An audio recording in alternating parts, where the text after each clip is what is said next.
Hello guys! Today I would like to present to you a new build of Nekroz that I came up with, which I call personally Hyperdraw Going Second Nekroz. The goal of this deck is to plus as hard as possible and see how many cards you can draw, and then with the card advantage that you produce, you try to out advantage the opponent's deck by sheer amount of cards that you can play. And this will allow you to play through disruptions pretty easily because a lot of cards in this deck are very threatening to produce plus ones or plus twos in combination together. So anyways, I'll start with the deck profile. Let's start with the main deck. Again, the standard Nekroz engine, the one-ofs, Unicorn, of course, at one. In this build, it would be really nice to have 3 Unicorn, because it is a spellcaster. 2 Klaus, 1 Trish, 1 Valk. I wish it would be a good idea to play 2 Valk, but unfortunately from testing it's only good to play 1, and then 3 Brionac. This lines up all the Nekroz engine. You could of course play a little bit more engine, but I would personally suggest that is all you need. You could play another Trish, you could play another Valk, but I personally prefer to not go over 40 cards with this build because you want to see your draw cards as often as possible, and they are unfortunately hard ones per turns. As next, we're playing 2 Incantation Chalice Line. I would like to play 3, but then again, it would go over 40 cards, and the cards I could cut one of the last cards that I will show to 2, but I've tested with the Chalice Lime, and because you're drawing so many cards, you only need to see 1 in hand, and you have like a lot of possibilities to draw cards. 1 Shuret, we were going second, so we were playing him. Incantations, 2, 2, 2. I was testing Bookstone again because it is a spellcaster. But I noticed that you would just play too many incantations and then break on them. And also, unfortunately, Bookstone is not a normal summon, so you cannot just like get rid of him easily. For other ritual spells, we're playing 3 Prep, 2 Cycle, 1 Kaleidoscope, 1 Mirror, and 1 Incantation Inception. This card is crazy in this deck. You can make, if you got the Incantation Inception combo and then one of the draw cards, you can go +3 in card advantage on hand. And it often happens like that you have, on your starting turn, if you have like a decent hand in this deck, you could have up to 8 cards in hand, which is crazy, or 9 if you go second.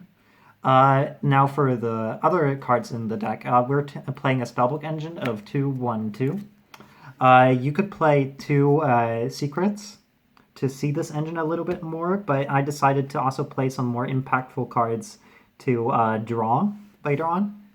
And this is your main draw engine. And if you see any of these cards, you're going +1. Except for this, but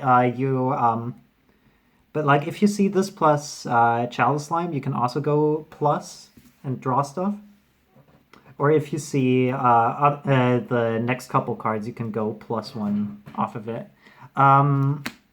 2 of Celestial Observatory. First of all, play the Secrets. They look nicer. Second of all, this card has a really good interaction with Incantation Talismandra, and if you have multiple Brionacs, which allows you to put those level 6s back under your deck so you're not going to draw them. And then you're drawing 2 cards. Unfortunately, hard ones per turn. But if you do the incantations and summon out a Talismandra, you get the search off of the incantation, and then you activate this and shuffle away the 3 Talismandra for drawing 2 cards, and overall you have 2 more cards in hand afterwards. It's really good. If you draw this, and Chalice Lime, you're golden. You just have 5 cards in hand, and then 3 other cards. Then we're playing Shaddolls engine. Interestingly, we're only playing 2 Shaddolls fusions. 1 dragon, 1 beast, and 1 squamata. Those are all spellcasters, so they work well with the Blue Boy engine. The Blue Boy engine, interestingly, also this sends for effect and not for cost. So you can normal summon those and then activate this. If you have like a beast, you can normal summon beast a lot because it's a level 5 and you do a lot of incantation stuff. You can activate knowledge, send beast, and you draw 3 cards. And that's a really easy way to go a little bit of plus. And also the Shaddolls fusion is a really good board breaker. If you send Squamata, you can choose what you send of those two because it sends those here for effect from deck. And Shaddolls fusion allows you to like threaten boards really strongly because you can pop back row with dragon, and plus while doing so. And if the Shaddolls monster gets sent to the graveyard, you get even more pluses because you can recycle the card. And then for the last 3 cards, we're playing 3 evenly matched in main.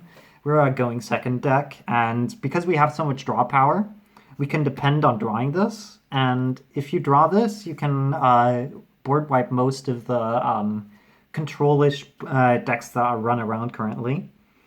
You could, of course, play Super Poly, but I do not like Super Poly, at least not in the main, because like Evenly is the best card to punish bad players, because bad players will not like try to save resources for turn 3, but they will like vomit their entire hand on the board, get as many negations as possible.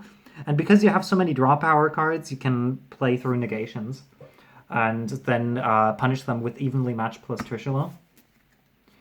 And that makes the main deck. The main deck is 40 cards. For the extra deck, we're playing for Lynx. We're playing 1 Phoenix, 1 Nephthys, and 1 Pentastag. Pentastag should be Clara and Rushka, but it doesn't really matter. You're not gonna normal summon Shurit a lot. Then for the others, we're playing 1 Geomathmech Final Sigma. This is our level 12 target, but interestingly, this card is also summonable in the deck by taking any of the Ghost Girls, which are level 3 tuners, and Trishula, which is a level 9 non-tuner, and you can build this. And if you like first summon this and then summon Unicorn, this thing is unaffected by Unicorn, so you get the double damage and the unaffected by everything except for Mathmech cards from it. So it's a pretty good towers to deal with like decks like True Draco, because I don't see that True Draco has a out to this card. Then we're running 1 Brionac. We're gonna run the Shaddolls card as soon as it comes out. 3 Herald and 1 Ints. Yeah, this is popping. This is searching. Self-explanatory if you know Nekroz. For Shaddolls, we're playing 1 Winda, 1 Construct, 1 Shekanaga, and 1 Anoyatilis. You could cut the Shekanaga for another Super Poly target. Anoyatilis, interestingly, this is how you could win a mirror match, but this is also pretty good to dump a Shurit or something. And then if you have like an extra normal summon, you could link it away, or if you have Super Poly, you could Super Poly this away to summon Dracostapelia. And then at last we got a Starving Venom. You should play Mud Dragon. I do not own a Mud Dragon, unfortunately. For side deck, I'm going a little bit against my thesis. First of all, the obvious stuff, we're playing Triple Denko. And then we're playing the Christian engine. This is to like get game 2. If you play against a bullshit combo deck, you can just like side this and you can reliably bring it out in 1 game. If you can't, sad times, but this is consistent enough to do it game 2. We're not playing around this combo. It's really good, of course. It's probably still better to play like the Christia build, but this is a more fun and more grind-oriented deck. And I cannot blame people that that don't want to play the ruler or the Christia one trick pony deck just because, yeah, it's good. And then I, as said, something against my philosophy. We're playing hand traps. We're playing 2 Ash and 3 Ghost Bell. Ash is generally good against Sky Striker, and Ghost Bell is also good against Sky Striker, and it's good against like most decks. And you could of course play Skullmeister over this, but I chose this just for the interaction, and it's an Earth. And then for the last 3 cards, we're playing triple Super Poly and 1 extra Shaddolls Fusion for the decks that really like to build a board where Shaddolls Fusion is very effective, like Orchest. And that is the side deck. I will also do a quick test hand with this deck and show you how it like works. It is a very interesting deck. Sometimes you'll draw hands that are really awkward, but most of the times you get a really powerful hand with this deck. And you can produce a lot of advantage. So let's see what I can do here. Okay, this is starting all right. Yeah, this is a very, very good hand. So what we can do here is, first of all, we can activate Chalice Slime, do Inception combo. Then we can first summon Chalice Slime, I mean Candle, searching us the Kaleidoscope.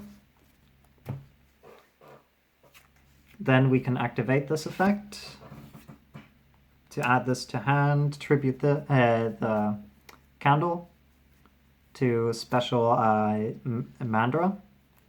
We're going to get ourselves... You could go for Trish, you could go for Valk, depending on what happens. Anyways, it doesn't really matter.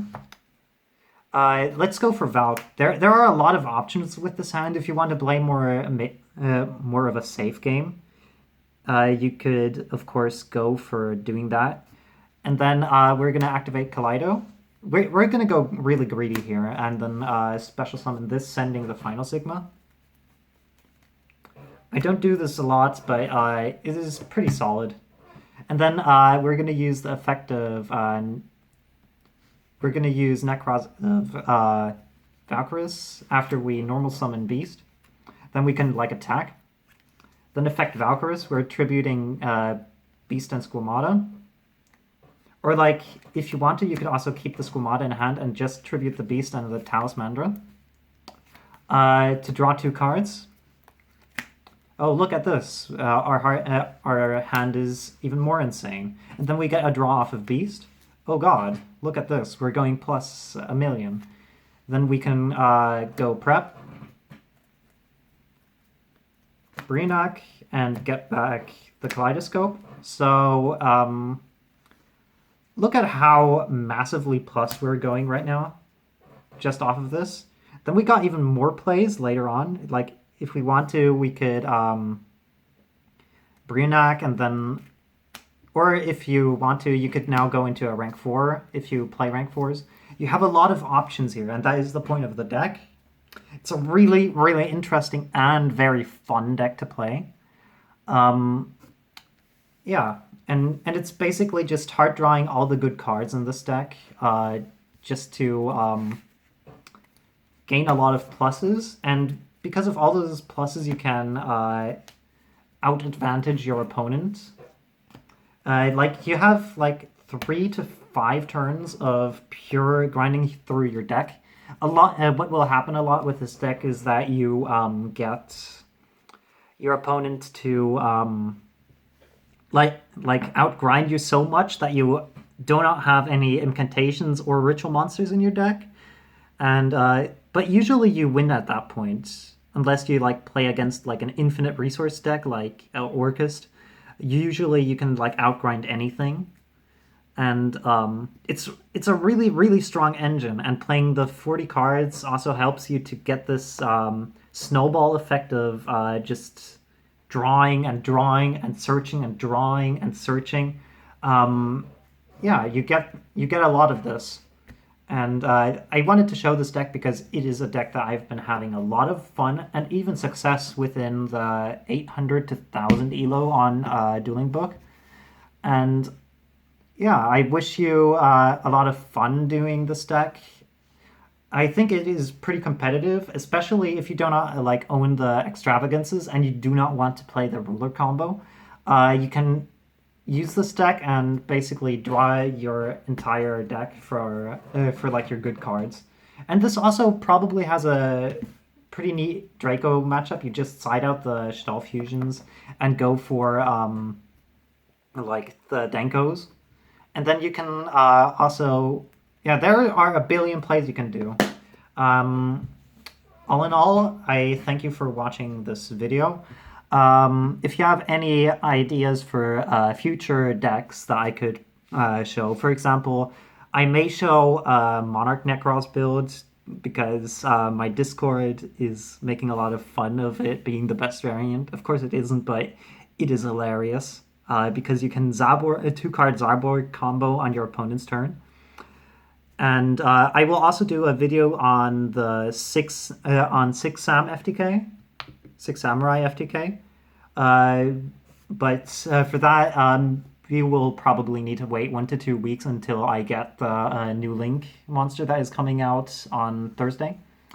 Anyways, I wish you a good day and have fun playing Nekroz.